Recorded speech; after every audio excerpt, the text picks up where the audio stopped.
Hello everyone, my name is Faraz Khan and I'll be presenting a presentation on the automobile industry in China. A few interesting facts before we jump into the presentation is that there's 24.81 million units produced in 2017 of cars in China. There's 130 different brands, and one really interesting fact that I found was that the cheapest brand new car that you can buy in China is only $3,177. And there's cars as high as almost $1 million. So there's obviously a lot of options when it comes to vehicles in China. So we're gonna start off with automobile trade in China. So America's biggest trader is China at $636 billion worth of trades a year. China exported $9.4 billion in vehicles in 2018 to the U.S. So we're going to talk about NAFTA real quick. So NAFTA is the North American Free Trade Agreement, which stands, so created in 1994 by President Bush. This agreement heavily focuses on trade between the United States, Canada, and Mexico. The point of this agreement was to gradually eliminate most tariffs or other trade barriers on their products that are passing between the three countries, which created a free trade program amongst the three biggest countries of North America. So recently, on December 2nd, how NAFTA pretty much is affecting the Chinese automobile industry, or China automobile industry. Recently, on December 2nd of 2018, President Donald Trump announced an agreement on the revised NAFTA agreement into the new USMCA agreement, which stands for the United States-Mexico-Canada Agreement. The new USMCA agreement will start the withdrawal from NAFTA in a 6-month process. The USMCA has 6 different parts that will make a change. The one we're focusing on, how it affects China, is that 75% of auto companies must manufacture their cars components in either Canada, Mexico, or the United States.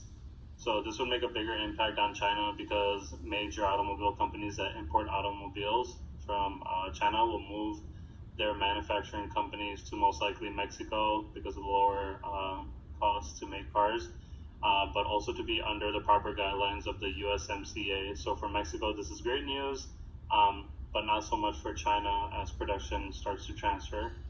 Overall, this is all part of Donald Trump's plan of bringing jobs back to the States, but also trying to block out China from other countries as well. So we're also now going to talk about government policies in China affecting the automobile industry.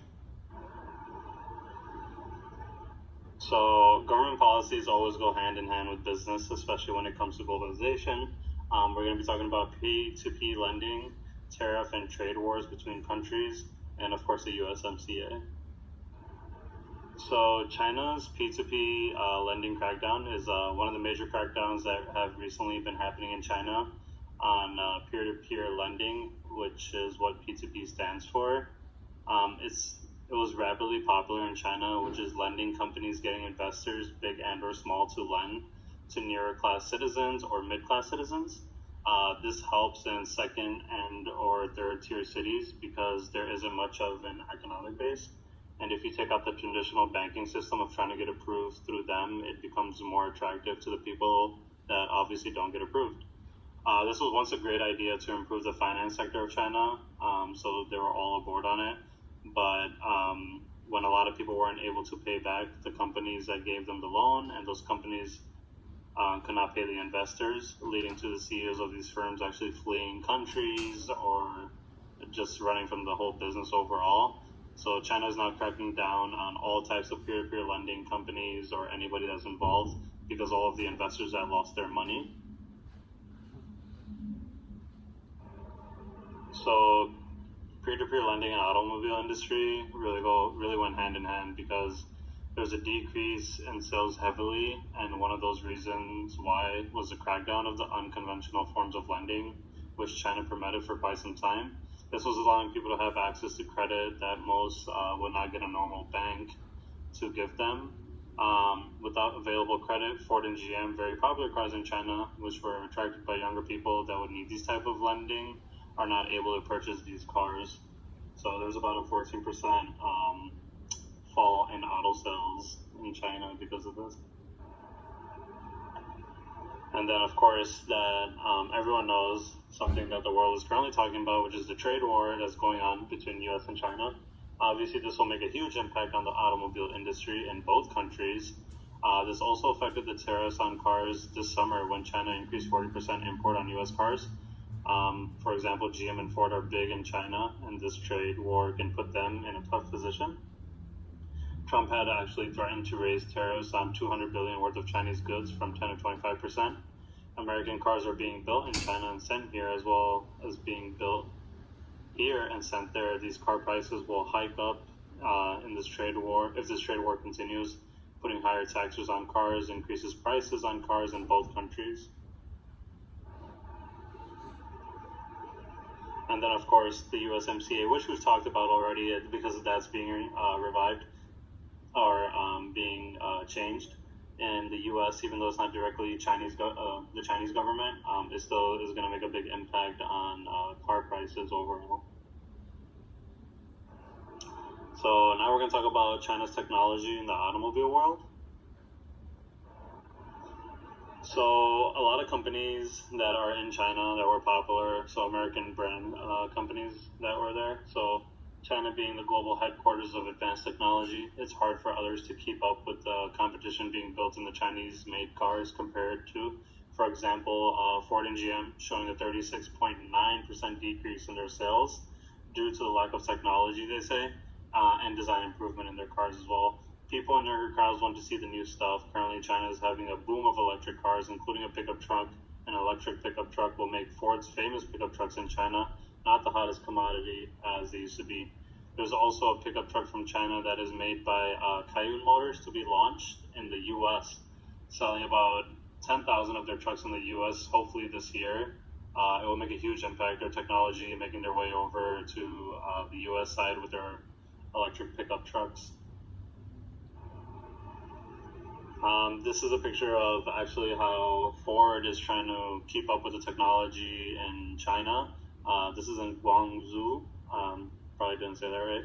But this is actually a vending machine that Ford created in China. It takes about 10 minutes to buy a car here.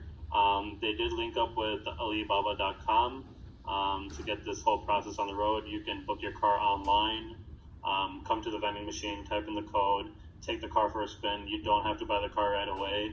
But this has been very attractive to the people in China. So Ford and other companies are trying to keep up with different types of technology, linking up with other technological companies in China to also be part of the electronic or technology boom.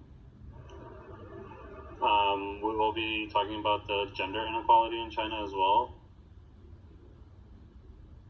As many already know, China has a high gender inequality problem when it comes to working or trying to get a job.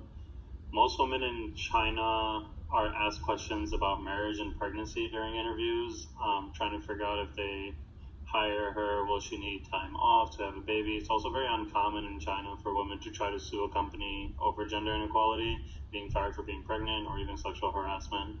Employers are not scared to talk about age and physical appearances in job offers or interviews. Most job offers end in wondering if the person actually plans to get pregnant anytime soon. The big things in China that happen is China's auto show. When it comes to the automotive industry, women are hired quickly and easily for one main position in the automobile or automotive world. That is for modeling next to the cars at the China Auto Show, known as Auto Shanghai. These women are placed next to the cars that are car companies hiring to attract customers to their cars. People come to the auto show to look at these women and take pictures of the women. The women are spread all over the Shanghai Auto Show and modeled just to attract attention to the cars. The Chinese media even launches a webpage that tells people attending where the top Chinese model would be there, so the women will be including their height and bust size. This is actually an example of one of the websites that show the models, where there will be. So it's not even focused really on the cars as much as it is on the models, including height and bust size, which is really crazy to hear.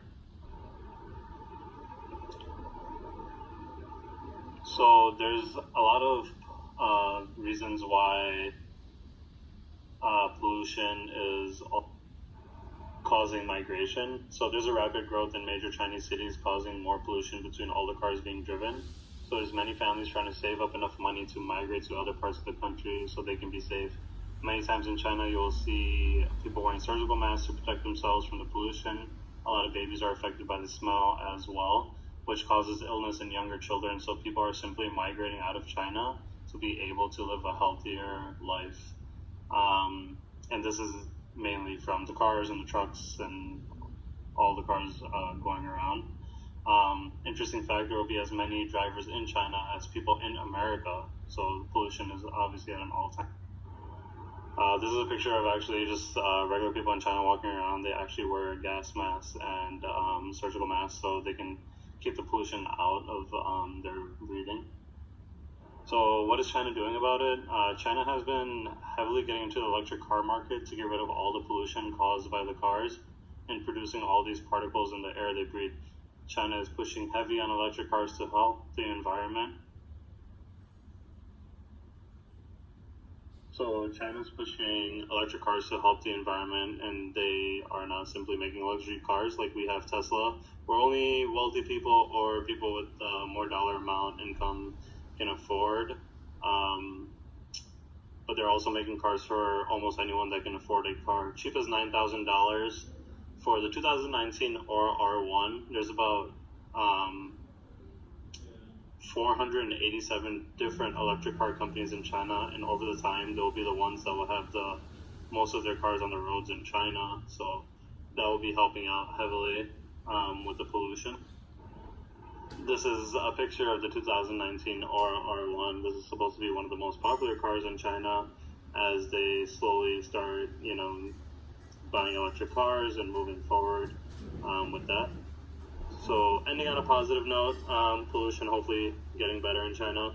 That will be the end of my presentation. Thank you so much for listening.